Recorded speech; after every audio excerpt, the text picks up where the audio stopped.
Hey, beer appreciators! สวัสดีครับ Welcome to Beer Times Story, the platform where beer and brewing knowledge is shared. For today's session, we will have some good burps about beer from the inside of monastery wall and beyond the gate. Well, speaking of the monastery, it is a resident of religious order, particularly associated with an order of Christian monks. And when we think about monks and beer from the modern day perspective, they seems to be maybe so far apart, disconnected at some sort. Yet, from the historical point of view, they can consider to be inseparable. You may have experienced this yourself from literatures or paintings or movies, and one of the obvious pieces of evidence from the historical point of view is as shown in this photo. You know, what you see here is like monks bottling beers in their monastery brewery, and the photo, believe it or not, was taken from the early of 20th centuries, early of 1900s, which is like years 100 years back. And they did that. So to answer the question, yes, there were some points in time where monastery played significant roles in the production of ale and later on beer, which may surprise some of us.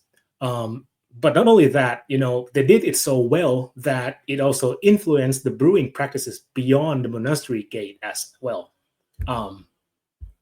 So now you probably have heard about the term or the word Trappist beers, Abbey style beers, and you may wonder, what the heck are they, right?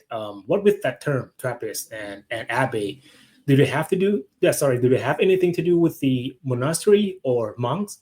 And what are they all about? And lastly, like, do they taste anything holy like? So let's find out about these questions together in this episode with the guidance of our guest speaker, who happens to have done a great amount of research in this area. And here is a snapshot of his background. It was a bit of an odd start for our guest speaker, but he is a journalist who began writing for a living in the early of 1970s in Illinois, United States. And after working in the newspaper industry for about 15 years, in 1992, he and his wife quit their day jobs with a desire, to travel around the country. They went on the road and support themselves through freelance writing. It has to wait until 1994 that his journalism, his profession, really met with the beer and brewing world when he encountered the guides to England pubs around the country during the trip to England, which sparked the idea of creating such kind of guides back home. That idea came true in 1995, a year later from that trip, when the Beer Traveler's Guide was released. And ever since then, he never stopped writing about beer until the present day.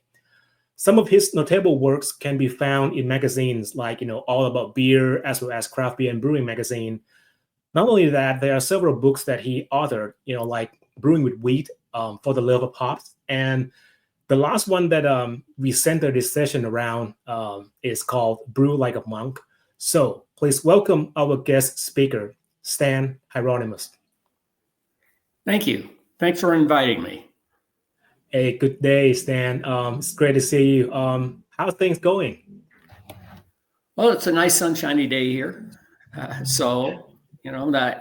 later it's morning. Yes. Where I am, it's not morning where you are. So I look forward to getting outside after we talk a little bit. Oh, that's interesting. You are talking live from Colorado, right? Yep. Just outside of Denver. Outside of Denver. A little bit west. So we are in the foothills. Okay. Stan, so let's loosen up a bit more here before we hit the main track, of this session. Let's just briefly talk about the Brew Like a Monk book for a second here. I'm just curious, what motivated you to dive down the rabbit hole of writing this book? Can you share a quick story with us? It's a funny thing. It's from Brewers Publications, and Ray Daniels, who wrote Designing Great Beers at the time, and then of course now he created the Cicerone program. He's since sort of retired from that and sold that business to other people. Mm-hmm. So he was looking for new books in brewers publications, and I had landed, because I wrote about beer. He had kind of a ad hoc advisory committee.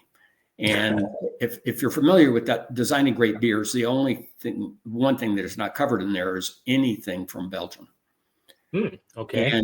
And you know, and I advocated, saying I thought that certainly was an opportunity. Right. And at the time, Phil Markowski, who wrote Farmhouse Ales, had proposed a much larger book that he was going to write, basically about everything, at least historically, in Belgium, and it was available in the early 21st century. And, you know, Ray understood that Phil probably would never get that done because he's a busy brewer. All right. And so he divided it into 3 books. And one was Farmhouse Ales, another was Wild Brews, and the third was going to be called Monk Ales. And Tommy Arthur, at the time, was at Pizza Port Brewing, which was not nearly as large as it is now. He was in the Solano Beach pub and making lots of nice creative beers. And he was going to do that. But at about the same time, Tommy got involved with what would become Lost Abbey. And he said, Ray, I don't think I have time to do this.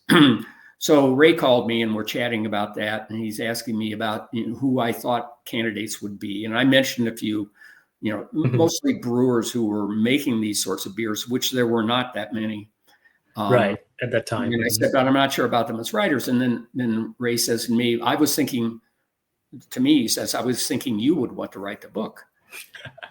To which I said, no, I just thought it belonged in that. I didn't really, as a home brewer, make those beers very often. This is the early aughts. I was more focused on some strong styles. And at the time, IPA was not the most popular style in the country. So if you wanted to make an IPA, a lot of times you needed to make that at home. But anyway, so I told him no. And in my office was in a corner of the house, and I walked out, and my wife happened to be in the kitchen. And she by then was doing the copy editing and the indexing of the Brewers Publications books. There were about 2 a year. As a matter of fact, I think, and she hadn't done Farmhouse yet because it wasn't out. So I think she might have been actually working on the Brewers Publication version of How to Brew, which John Palmer. At first, that was self-published. But anyway, and I said to her, you know, you won't believe what Ray suggested. And she said, what did you say? And I said, I told him no. And she said, but that means we get to go to Belgium, right? And I said, I guess I'm calling him back. And that's how I came to write it. That's cool. That's cool. As a follow-up question, you know, quick one, like, was it that difficult to make an arrangement with, you know, the monasteries and monks and get them to talk and share? You know, people ask me, and certainly, first of all, I follow much of the format that Ray had in designing great beers. Right. Because all 3 of these books, the authors were working on it at pretty much the same time. Although Farmhouse came out first, then Wild Brews, and then Brew Like a Monk. But I didn't really see their books. Farmhouse Ales as was out by the time I was partway through writing Brew Like a Monk. But certainly Ray's book of thinking about looking what occurred historically, talking to brewers making those beers now, which if you're going to do Trappist, you're obviously going to talk to them. And then surveying home brewers. And Ray had access to, you know, looking the beers that were entered in the National Homebrew competition. I didn't have that. But I, you know, by 2000, this is 2004, when I started working on it, you know, could set up a way for people to contact me, homebrewers, and send in, what they were doing, look at the, their recipes, and get an idea of what they were doing successfully. So that was kind of the starting point of research. And then I contacted, there were certainly within the United States, you could look at who won medals in the Great American Beer Festival, who was putting out beers. And I contacted about 100 breweries in the US as all, and sent them emails and a questionnaire. And about half of them replied. And then, of course, and it was the easiest thing to do was to identify the Trappist breweries. At the time, there were 6, all in Belgium. Achel was new. Of course, Achel doesn't have monks there now, so Achel is not a Trappist beer. And La Trappe / Königshaven. At the time, there were some issues of how well they controlled, if they were truly in control of everything going on in the brewing process. So they did not have the Trappist seal at the time, which they re-earned, so to speak, not long after the book came out. So that gave me 6 to contact. And in some cases, in the case of Rochefort and Westmalle, I knew the importer. And they helped set up that, not the case of Rochefort wasn't in yet, I'm sorry. Westmalle, that might have been the only one the importer helped with at that time. And then a different importer was Chimay. No, Westmalle and Orval, that was Mercy. Then Chimay had an importer in Texas, and they put me in contact with them, which left Rochefort, and then importer helped with Hockel, left Rochefort and West Flatburn. And generally people considered West Flatburn the hardest one to engage in anything. Although, and I talked to Michael Jackson because at the time I was editing his website. And he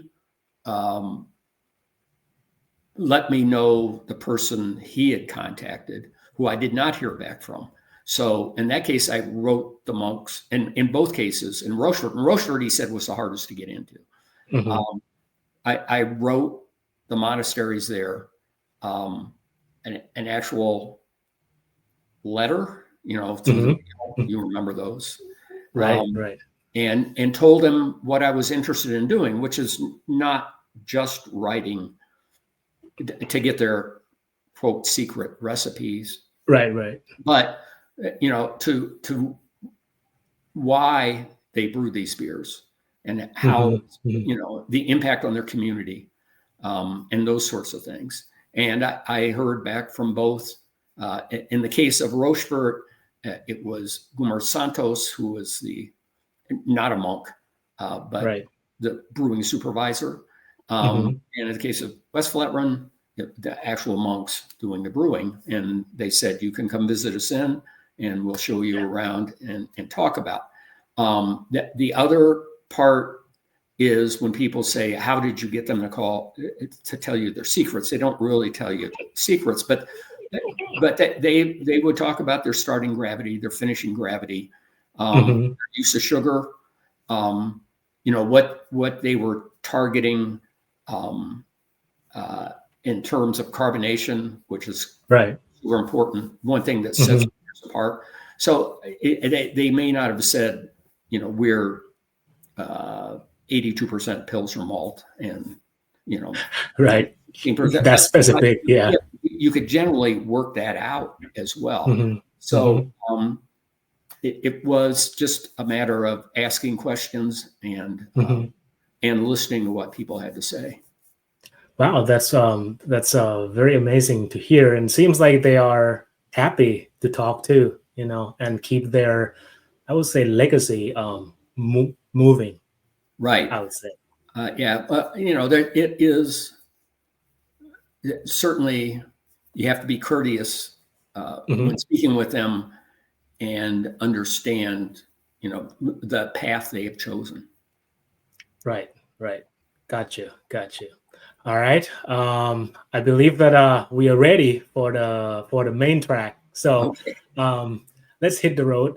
Stan, I believe that we should start, with the big picture here first, about monks and monasteries in the world of beer and brewing. So help talk about their roles in the historical ale and beer brewing scene. How much involvement have we, discovered from the record? Well, Briefly. when they first started brewing isn't exactly clear, like anything in beer. Yeah. We know we're not going to discover something now that, they made beer 1,000 years earlier than we realized that someplace in Israel. We know their history. And the two parts are that certainly brewing was going on. Most brewing took place, and we'll go back. Let's start with 500. Or actually, let's start with 530, which is when the rule of Saint Benedict is written. So that remains important to why any monastery brews now, not just Trappists, although Trappists get the attention. And that is the two key parts of the rule are the monks are expected to live by the labor of their own hands, which means they support the monastery. They may be selling things outside the monastery, and certainly sustain their own lives within the monastery. So at the time you might have been farming, which they don't now. So you're going to be creating products that can be sold and get money, and you sustain the monastery.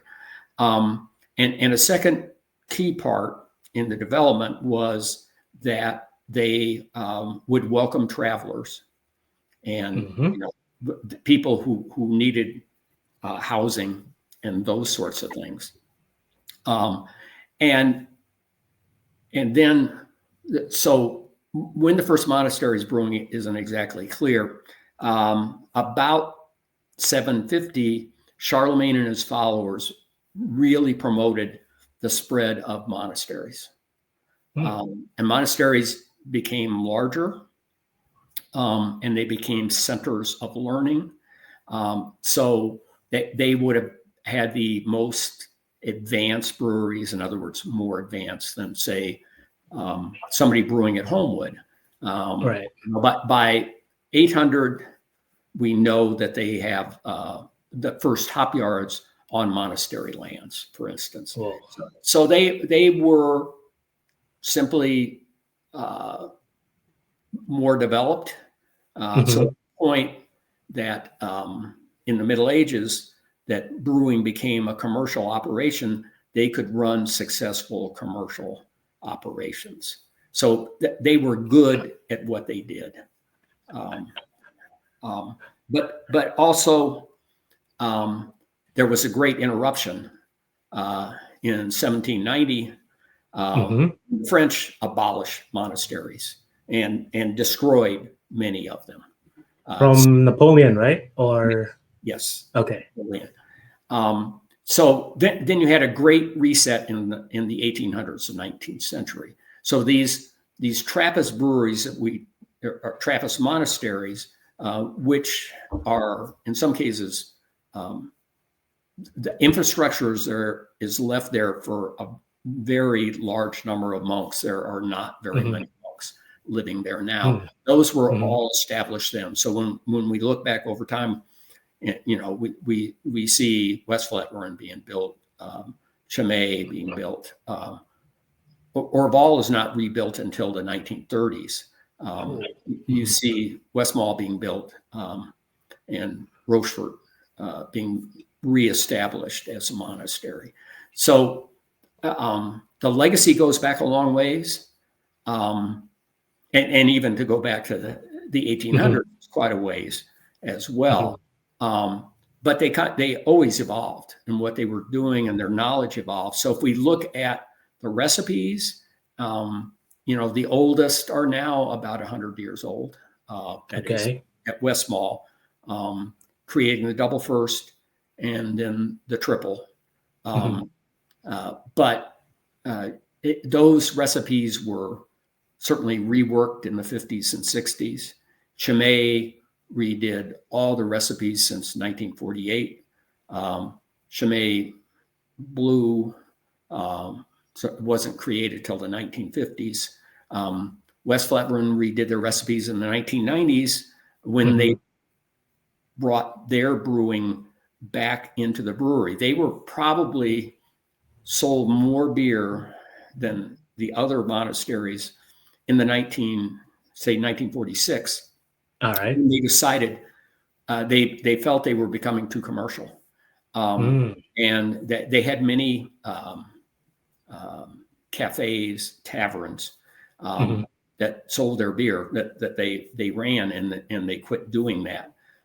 So they licensed their beer to be made.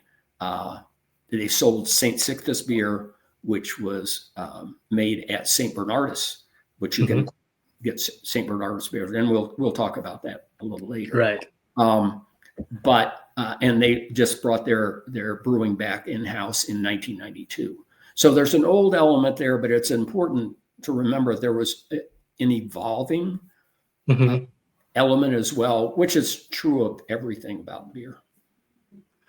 Oh, this kind of a wild story, because it seems like monk and monastery is kind of a center of a brewing scene for long time, like long time. The first ever record, like you mentioned, of growing hops, was dated back to the monastery garden and the use of hop as well.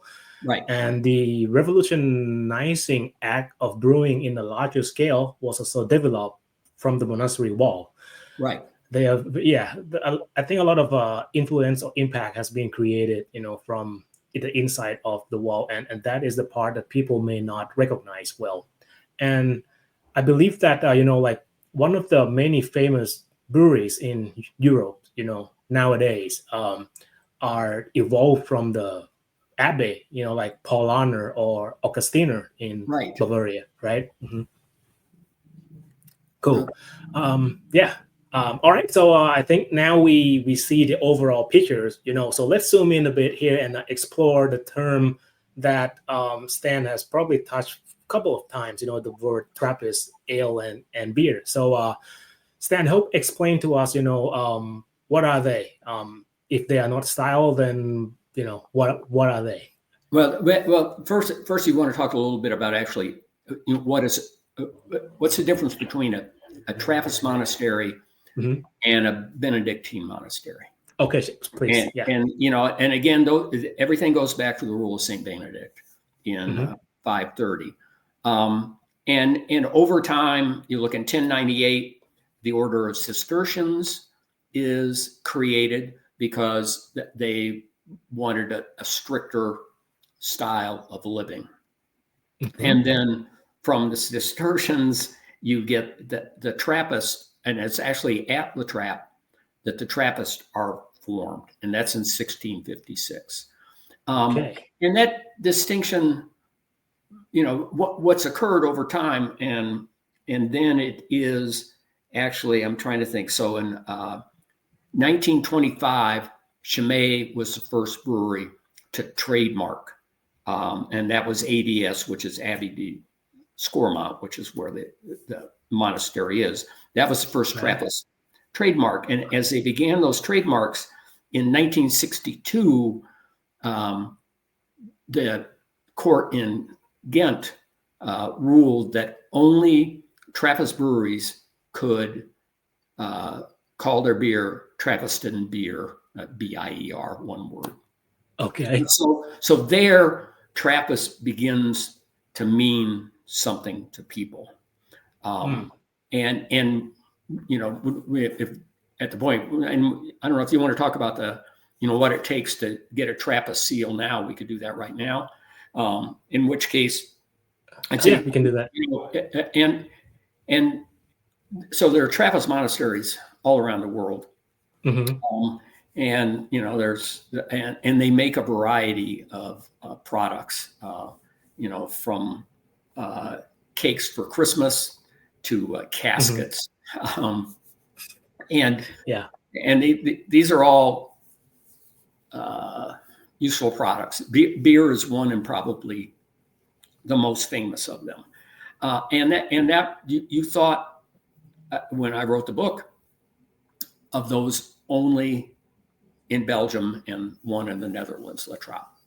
La Trappe. Mm-hmm. You know, since then, many smaller ones have popped up in different countries, and I think that is the list we have right on the screen. Yes. Yeah. Yeah. And briefly, there was one in the United States, and that was Spencer. Mm-hmm. They opened and closed. They opened in the teens and closed a few years ago. But there is another monastery in the United States where the monks, basically one monk, Father Martin, brews beers, and that's the Benedictine monastery in Mount Angel, Oregon. There's really, if you think, is there a difference between what's going on there and what's going on in the Trappist breweries, other than the fact that their brewery is very, very small? You know, they're both making beer. Only at West Flat Run would you say that the beer is now made by the hands of the monks. The monks supervise at the others, All right. Or at least oversee the operation. So there isn't necessarily a difference that way. But the Trappist beers are the only ones that are allowed to put the seal on their beer. And it turns out that they are a little bit different than the Abbey beers. Now, an Abbey beer in Belgium is, if they're going to call it Abbey, it has to be connected at least to historic Abbey. In some cases, they're connected to a pile of rocks now. But there's still an organization that benefits. Some of the money goes to that. But if you think, for instance, Affligem, which is a terrific beer, that's actually owned by Heineken. So some of the money still benefits the monastery. And those Abbey beers are a little bit different than the Trappist beers. But first of all, back to the seal. And so that is approved by the Trappists themselves. When Spencer opened their brewery, they needed, and they opened with a beer that was like a double. That beer, they had the paperwork that showed how the beer was made, everything involved in the monks ran 17 pages. And then, and when they wanted to, and they actually made a Pilsner that had the Trappist seal, and that took another 17 pages. And then they took that beer and then the Trappist organization, they get together, and I think it's at Rochefort, and they taste the beer and they decide whether it's worthy of the seal. That's what the Trappist seal gives you.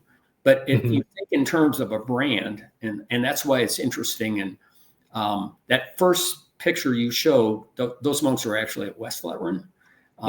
And I should have sent you a picture of it. And if anybody, if you Google West Flat Run and then go to pictures, you will see the crates. There's always crates there because people go to the brewery and haul it away in crates.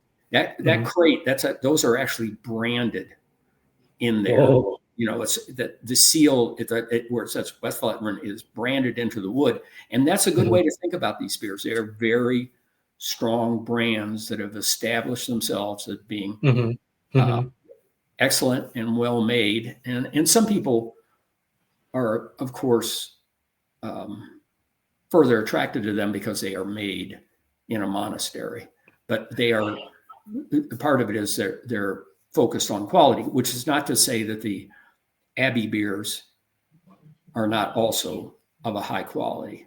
But when we think about the difference, you know, whether it was an intentional or not, in almost every case, the Trappist beers are a little bit drier. And in Belgium, many brewers, there has been marketing over time, and certainly by the largest breweries in the world, that say our beers are more drinkable, which is, I think, urging people to say you should have a fourth and a fifth. The Belgians talk in terms of digestibility. And you think about how well these beers go with food. And that means that if they're a little drier, they're not quite as filling. Right, even though they tend to be more highly carbonated. So to give you an idea, for instance, an American Pale Ale or the König Pale Ale will be carbonated to about 2.5 volumes. Or if we're talking about, what is that more European, you're going to see 2.5 is going to be 5. Okay. kg. Double up. Yeah, totally. And these are going to be carbonated more between 3.5 to 4 volumes. And a key reason for that is because they're re-fermentation in the bottle. So after they are finished, they're going to be bottled with yeast again to bring up more carbonation and allowed to naturally ferment a second time. So that's why they are more special when they come in a bottle than. And to give you a comparison, for instance, beers that people may have had, the Westmalle, and I want to double check the number. The Westmalle Triple, the attenuation is 80. Apparent attenuation is 88%. Triple Carmelite is 84%. Saint Bernardus 12 is 83%. West Flatburn 12 is 86%. So they're just a little more carbonated, not quite as sweet as the Abbey beers. Got you. Those attenuation are in the high, like at least low 80s to high 80s. That's pretty dry. Yeah, and highly carb. So right, it'd be nice. Also, one thing that makes them distinct. Got you. And so briefly before that, you touched about the rules to get the ATP labels. Can you lay them out? Well, the key ones is that they need to be brewed under the supervision of the monks. Doesn't mean with the monks. They must be brewed in the monastery. And that was part of the issue with La Trappe for a while. And a portion of the profits needs to go to benefit the community, which could be the surrounding community. In the case of Chimay, they employ a lot of people as well. Westmalle, much of the money goes to the Catholic Church. But that there is what we can refer to as a charitable aspect. They are not doing this, although in the case of, they also do it to sustain their monasteries. Right. In the case of Spencer, one of the reasons they started that is they looked and they said, our population's getting older. We packaged a lot of jellies, those sorts of things, but we can't keep doing these other things. So they wanted to raise more money. Gotcha. So those are the sets of rules, and they are certified body to give you this seal of approval and through a lot of process before you can brand yourself as Trappist, authentic Trappist product. Yeah, right. And the key thing in the case of beer is each individual beer goes through that process. It's not just, you don't get a seal and say, this is, for instance, Rochefort a few years ago added a triple. So that would have gone through that same process. They did all the experiments and, test batches and things like that internally, and they decided, okay, this is what we're happy with this. Before they could call it a Trappist beer and have that seal on it, they still had to get it approved. Wow, I never knew that before. I just thought that you get the seal and then you can just branch them out for all of your beers. No, it has to be Spencer, for instance, it was only 50 barrel batch, so not very large. They did a pumpkin beer. They didn't even think about It was a a once a year thing, so there was no reason to. We're going, nah, I don't think we're going to try and put the seal on this. Right. And one of the interesting thing about this ATP label is that initially I thought that it's only applied for beer, but it just happened that it's applied to all the products that produced from the monastery wall. Yeah, no, you can get certainly you can get honey with the Trappist seal, and I think it probably had the Trappist seal. I brought honey back from Germany. My wife makes mead, and I'm always excited. I mean, when I discover that there's one of them, I'm going, you've got a monk in charge of the aviary. I'm going, I need to meet that guy. That's a cool one, All right. Okay, so I think we have a better understanding, a clearer pictures of what is Trappist and what they have to do with the Trappist beer. And from the definition that we survey around this Trappist beer, you've touched about abbeys and you lay out some of the key difference between these two camp of beer. So let's look at the abbey style now. One of the interesting story that you also touched at the beginning of our session is about West Brethren, that around 1946 to 1990s, they I'm not sure, am I choosing the word right, but they contract brew or give the license, right? Yes. Yeah. To St. Bernardus. Can you just elaborate more of the story? Well, that parts of it are actually and they were sold in the United States as St. Sixtus beers, and Merchant de Vin brought those in, and so it was a commercial product. So there's always this interest in saying, what's the original Chimay yeast, what's the original Westmalle yeast, the Rochefort yeast, and so on, and how far back can we trace that? And of course, in some cases over time, particularly since two of the best brewing labs in Belgium in the 50s certainly were in Chimay and Westmalle. And other breweries would send their brewers to do not exactly an internship, but to learn from the, and those were monks at the time in charge of brewing. So they were pretty advanced. But anyway, when people were looking at the yeast, so as what Westmalle became incredibly popular in the early 21st century, and the idea is what's the original? People wanted to get this yeast. Well, to break their hearts, of course, West Flatbrand uses the Westmalle yeast when they're going to brew. The morning they're going to brew, a monk goes to Westmalle and picks up the yeast and brings it back, and that's what they brew with. That's cool. Now, when they re-ferment in the bottle, they top crop the yeast because they still have open fermentation. They're the only one that has fermentation, and use that yeast for re-fermentation. Now, the question becomes, does St. Bernardus have the original West Flatbrand yeast? And I don't think that's clear at all.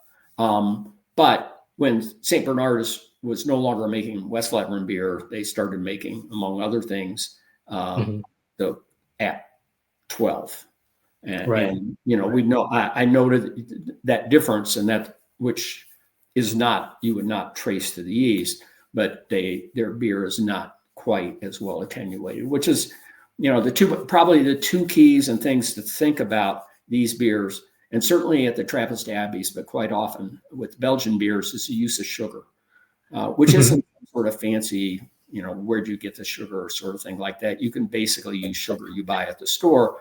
And that is, again, it lightens the body. And then, of course, in the process, you're going to mash at lower temperatures. So for more attenuation to get it that way. And then it helps, through the fermentation process of hitting that right level of when we think about, when you have these beers and what they taste like, much of what we talk about they taste like is actually aroma. And so these beers that, the esters are super important. That nice fruitiness you think of in a pale beer, whether it's something like the Westfalen Blonde or one of the triples, is where you get that just touch of banana, but behind the banana where you got some sort of pear and other light fruits, and then of course dark fruits that you're going to get in a double or in the stronger beers from Rochefort or Westfalen. That's ester are mostly responsible for those. All right, gotcha. Because if you look around for the Trappist beer and Abbey beers, oftentimes you might came across the conversation or the post. People say that, hey, Sebanadas App 12 is similar to Witherspring 12. They has this kind of history, but throughout the tasting wise, it's been debunked. And from your information, the process of making is different in terms of ingredients and processes. So, but both are great beers. Right. Anyway, right. They may not be brothers and sisters, but they're cousins. They're cousins. So if I put it this way, for Abbey style kind of beer, they take influence from the Trappist beer, and they have some historical connection to the monastery, so they can kind of place themselves in this area. Right, and also, and certainly, and you've got that connection that people in the community feel to the monastery, and you can't, there's one thing. So I'm here in Colorado, and I can go by West Mall and Rochefort and Orval easily, but it doesn't have the same meaning. Well, it does a little bit to me because I've been to those monasteries. But to somebody when you haven't been there, it's not the same as if I go to Cannonball Creek, which is a brewery close to my house. I have a connection to that because I see the brewing equipment. I know what the brewers look like. I talk to the people there and things like that. And certainly people, when it's going to be, so, if you might well, depending upon where you live, you're in the community around Rochefort, you on Sundays, you may go to the church within the monastery for services. And that creates, and not only that, it's a great place to go in the winter because the brewery is like right below. So it's the floor is nice and warm. So it's, just one more thing that gives you a nice warm feeling about a place. Right. That's cool. So, I think at this point we have a better view of what's happening inside, the monastery wall. The beers been brewed, Trappist kind of beers, and what extended beyond the gate become the abbeys and how they relate and intertwine to each other. So before we head to the last section of this session, there's one thing that I would like to ask you to help enlighten us. It is about their unique words and names, for the beers.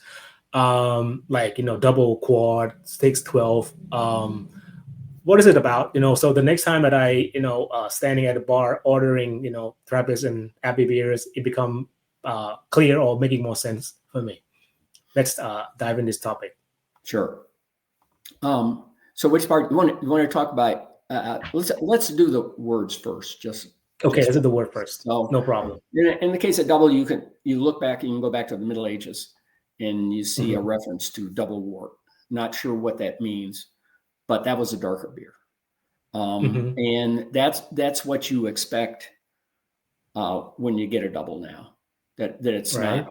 The ABV is going to be 7-ish, so that tells you it's a little bit stronger. But you think about the West Mall double, which is about the only one that's now. Abbey beers call themselves double, and they obviously are inspired by West Mall, the naming. And additionally, it's going to be dark malts that create that color and interact, but also that they will use. So homebrewers, and certainly, and this is still true, but it was super true 20 years ago. You would go into a homebrew shop and get these cubes that were they referred to as trying to think what people actually they did call those candy sugar. Okay, and candy it's sugar. mostly just brown sugar put into cube form. That's not what the monastery brewers use. They're using confectionery syrup that's created within Belgium. And about the time, actually, I think shortly, I began corresponding with somebody in the United States who mostly he just wanted to figure out how he can make these dark beers for himself. He turned that into a commercial venture, and I explained to him, no, what they're using is this syrup. In Brew Like a Monk, there is a recipe for making the syrup as well.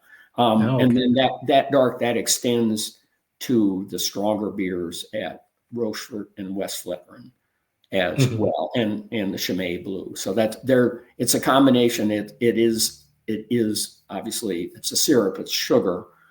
In this case, it's created to add that dark character.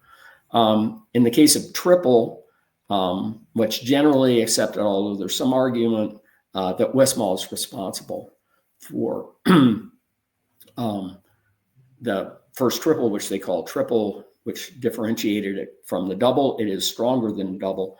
And this came at a time when there was prohibition in Belgium.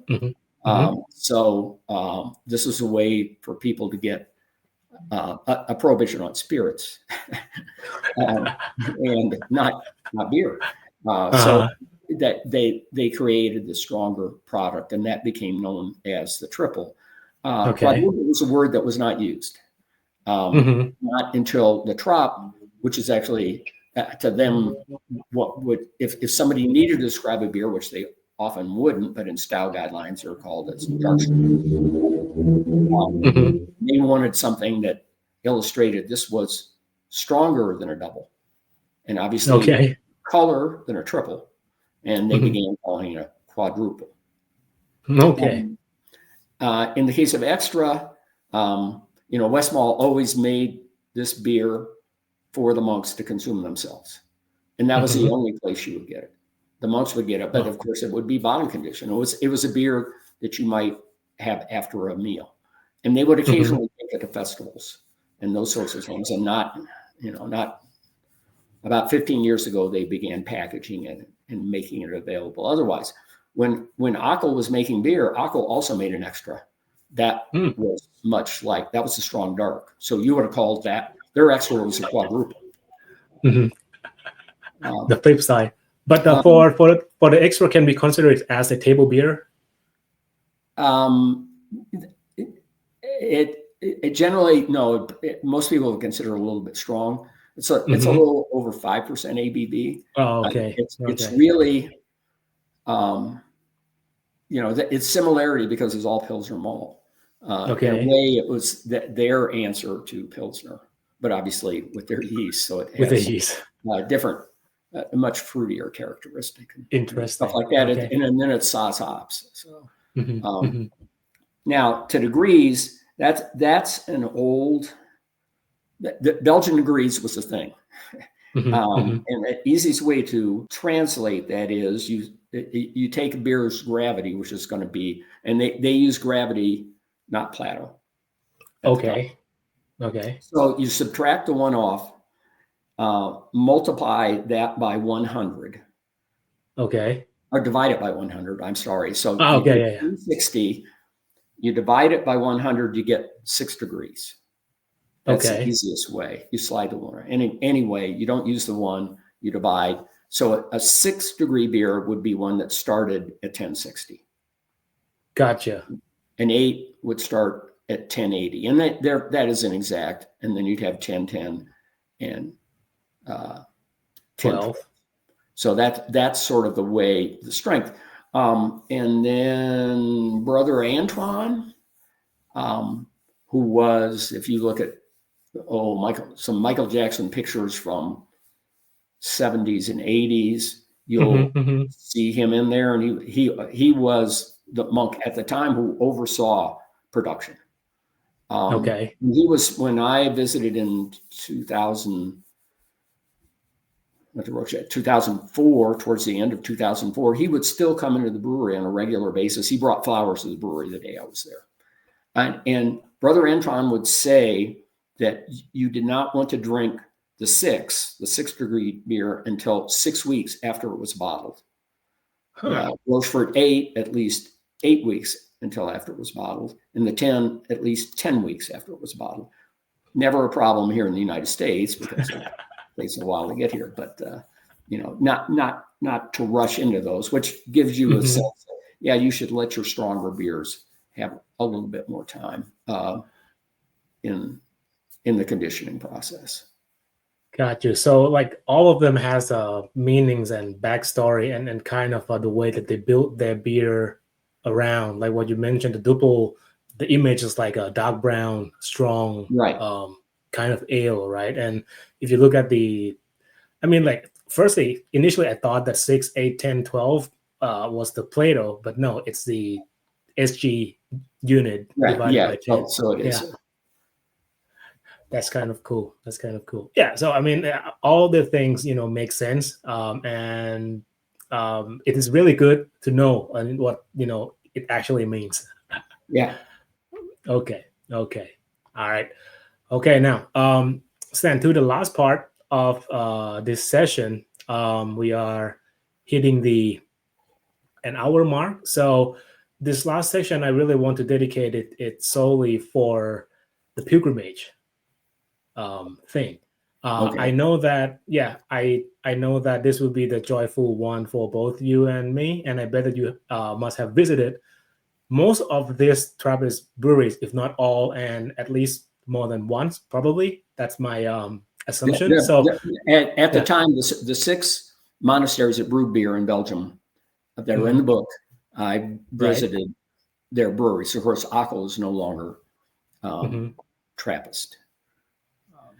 Gotcha. So I'd like to ask you to help, share your experience when you visited, each of them. But let's focus just in the Belgium first. Like, I'm not first, the Belgium, the 6th one, and the rest. I believe that our audience can find or do the research by themselves, take the inspiration from you. So let's start with Chimay. Chimay is, was the first one. Part of it is thinking what came in the United States was readily available. And Chimay was at the forefront. I think even in the 80s, certainly in the 90s. What you would get, and you always think that, and it is a large brewery with a giant bottling hall, and they're always aware of the surrounding neighborhood, but also the idea of, so the bottling hall was a way so the monks would not hear all this. The bottle clinging. And that in West Mall, because they're larger, they look very much like an, I'd say, industrial brewery. It's tricky because they are not at the scale. Thinking of places people visit, obviously in the United States, it's not like any Anheuser-Busch brewery or brewery. But the size fits in even if you visit a very large American small brewery. Like Sierra Nevada. So they're not. But Sierra Nevada produces a lot more beer. So at a certain size of brewery exists. Except when you go into any Anheuser-Busch brewery, and it's immense. And particularly, it's part of it is the brew house, but also then when you go into the fermentation area, and that's where they get that's where the real distinction is. And you could compare that to within the brewery setting, which was recently modernized, and so their brew house, and there's pictures of the brew house in my book, and you'll see pictures of their brew house anywhere. It has stained glass windows, which the light shines through. They have copper kettles, and it is incredibly beautiful. They don't brew on that equipment anymore. But it's still there to look at. And they did all kinds of test batches before they put in, and their new brewery is stainless steel. West Flatburn is much smaller. I've sort of gone off your track from Chimay, but we'll just go. Oh, sorry. Yeah, no problem. And it's stainless steel, and you can see, you know, a somewhat control board over there. And again, they're a smaller scale. They do not make nearly as much beer as the others. Certainly, it will go in order: Chimay and Westmalle, both over. I'll use barrels instead of hectoliters. Over 100,000 barrels. Then I think Rocher might be up to 60,000 or balls somewhere in that area as well. But their brew houses tend to be shiny and automated. But in terms of, if you're thinking of being a tourist, you know, even West Letterin, which is the one that is least commercial, it sells the least, makes and sells the least beer, and people go buy directly from the brewery. They have an inn, which I just saw pictures of. They have recently refurbished the inn, but it has a nice little museum on the side where you can see about the history of the monastery, and it's a promotion for that way of life. So you really get a feel for the place. Westmalle does not have an inn, but they have a place across the street. So you could see the monastery, which is gigantic, you know, where there used to be a lot of monks. And each one, Orval is really beautiful. They have a nice gift shop. They make their own cheese. Actually, Westmalle makes their own cheese, I think. Most of them, but Orval is kind of the one that promotes their cheese, and that's at the same end as the brewery. So and you know, Orval's history goes back to 1300s, although it had to be rebuilt. So there's I think in terms of tourism, they all have things to offer that go beyond the brewery. Right. And can we touch a bit about Orval, because I think that their beer is very unique among all, I believe. Yeah. So one thing about to me, it's now been almost 20 years. Shortly after Brew Like a Monk came out, they changed. So before, in I guess it's the late 40s, they lost the taste of Orval. People, you know, the people are going, what happened here? And that's because they cleaned the whole brewery up. And they recognized that it's basically Brettanomyces was adding this distinct flavor to their beer. And they also dry hop their beer. And I think I have pictures of the hops being added, or adding the hops late. It's not dry hop like American IPA now. So that beer was bottled with, and still is, except now it's more exact. It's dosed in line as the beer goes to the bottling line. It's dosed with a bit of Brettanomyces, which still takes time to get to work, bring up that flavor. So if you drink a young Orval, which and it used to be they would not let it out of their conditioning until it's at like 6 months. Okay. And now they will release it younger. You drink a younger, but even at 6 months, and you'll go, boy, this is a hoppy beer, and it's a hop dominant beer. Then over time, the Brettanomyces comes up, and that adds, you know, a touch of everything you get from Brett. So some more fruitiness, certainly to me, pineapple, and I'm not in love with people using the word horse blanket, because many people don't smell horse blanket, and in fact, it does not smell like a horse blanket. But it has people are going, there's this earthy character that I don't get otherwise. So what builds up? So it goes, you know, when it goes in the bottle, it might be 6.3% if you drink it young. And with age on it, could be between 6.9 and 7.1. So it also picks up a little more alcohol over time. And it also is that one, once it's fully carbonated, is going to be about 5 volumes or 10 grams per liter. Very fizzy. Yeah. Yes. And to me, I think that's, I would say, one of my favorite among all the Trappist beer. It's very distinct, and it has a certain depth of mysterious flavor from the work of bread. So yeah, and it'll be well over 90% attenuated once the bread's kicked in, so it's super digestible. Yeah, super digestible. I like that word so much. All right, I think let's talk about one of the last place probably worth mentioning here is the West Veteran. So can you walk through their beer for a bit, like how did it taste like? Because at some point in time, people praised them as one of the best beer in the world, the hardest to find and the least commercialized. Right. Well, certainly scarcity played a factor that you had to go to the brewery to get it, and maybe they wouldn't have the 12. And the people really focused on the 12. Personally, I like the 8 because, it's alcohol can mask flavor. The 8th, you get more, has a little more nuance and subtlety.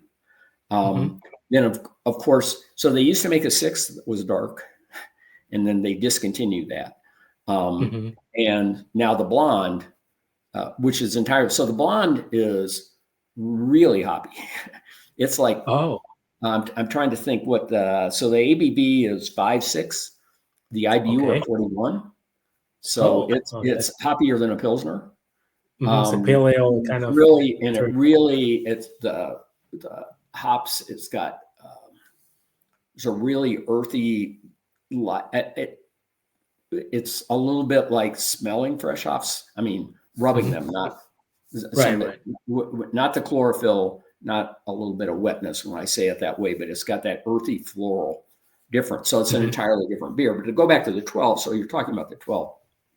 So quick story, which is probably almost irrelevant because it's just personal. I also have a story about the 8 that would take too long. In the case of the 12, and it's a very nice beer. It needs to be treated decently. I really, before we went to Belgium, I would be, and this is more places that serve beer, and they would have gone to, the bar would have gone to Belgium and brought some beers back, and they go, we got the secret cash here, and you drink this, and sometimes you go, this is really abused.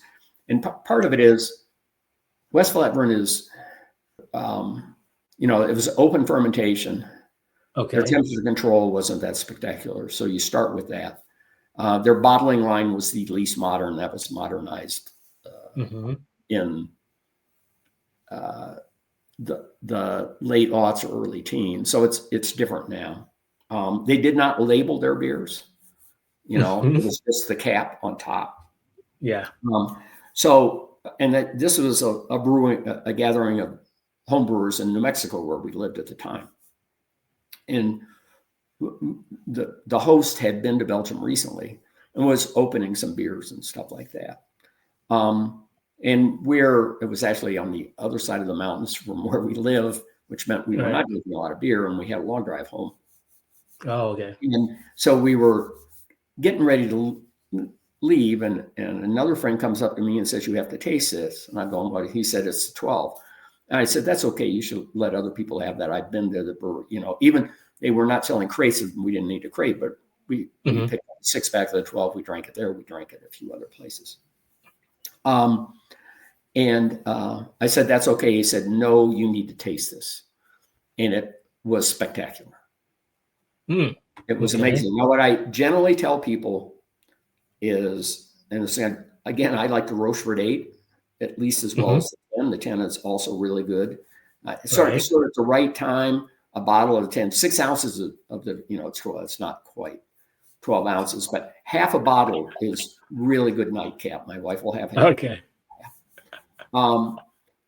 But if you lined up 10 10s Rochefort 10 and 10 West Flatland 10s and put them head to head, my guess is that Rochefort, which is consistent and has that nice quality, would win 8 out of 10 of the contest.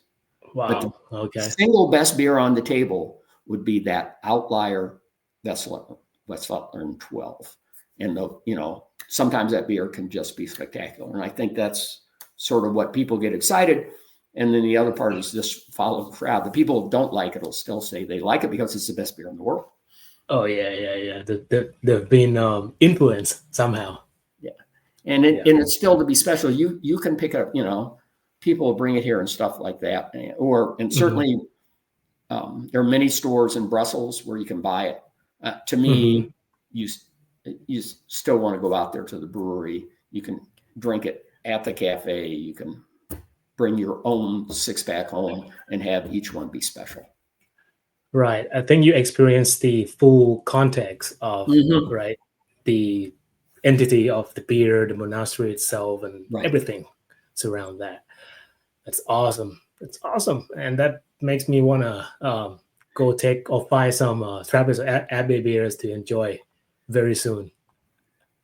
Very soon. Okay, Stan, I think, we had a fun time talking about the beer within the monastery walls and beyond the gate. And we are at the goal line now. Thanks for your guidance. To close the session out, to ask you this question is the finish line. Do you have any final thoughts about this topic? Sometimes people need to look past the hype.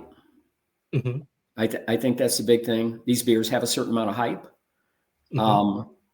And if you drink it and if you don't like it, that's okay. And you go, it's not the hype. But when you spend some times with these beers, they definitely have, there's a nuance, and this has to do with if you're not even going to the brewery. And without saying, always a tricky thing. I don't want to say that I get something out of a beer that somebody else doesn't, that I can get nuance. That becomes exclusive. I guess that would be the big thing. When you have these beers, think about what can make them inclusive. I think that would be about just a way to think about them, maybe a little bit differently. They have an incredible range of flavors. But they are certainly a great example of beer that goes with food, which implies sharing them and the experience with other people. Whoa, that's great speech. I mean, the excellent closing speech. And this is where we will end the session. So, Stan, thank you so much for joining us today, walking us through all of these wonderful stories. I really appreciate it. It's still pretty early in the morning here. I don't think I can go out and have a beer, but you can. Yeah, probably I will do. I'll try to find some. Okay. Hey, thanks again. And hopefully our path may, come across one day. We can meet in person and share a few beers together. Okay. So yeah, I have to let you go now. Enjoy your day then. All right. I'll do my best. Yeah. Take care. Bye. Okay, guys. Here you go. If you are with us until this very moment, there are 4 things that I hope that you would take away from this session. First, at this point, the term Trappist and Abbey beers are making more sense to you. Second, hopefully that this session will enhance the appreciation you have for these beers. And like what Stan mentioned, look past the hype. If you don't like it, that's okay. But these beers, this type of beers or this camp of beers come with a varieties of offerings, array of flavor and aroma for you to explore and enjoy. So it's going to be an interesting one. Third, hopefully it will trigger you to want to go out and try, this Trappist and Abbey beers. And lastly,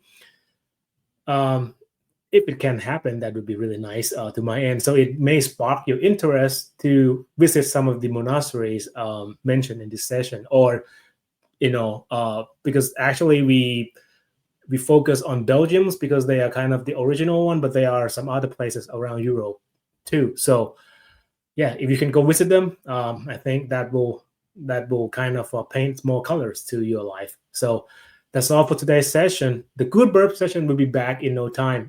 Stay tuned until next time. Cheers and สวัสดีครับ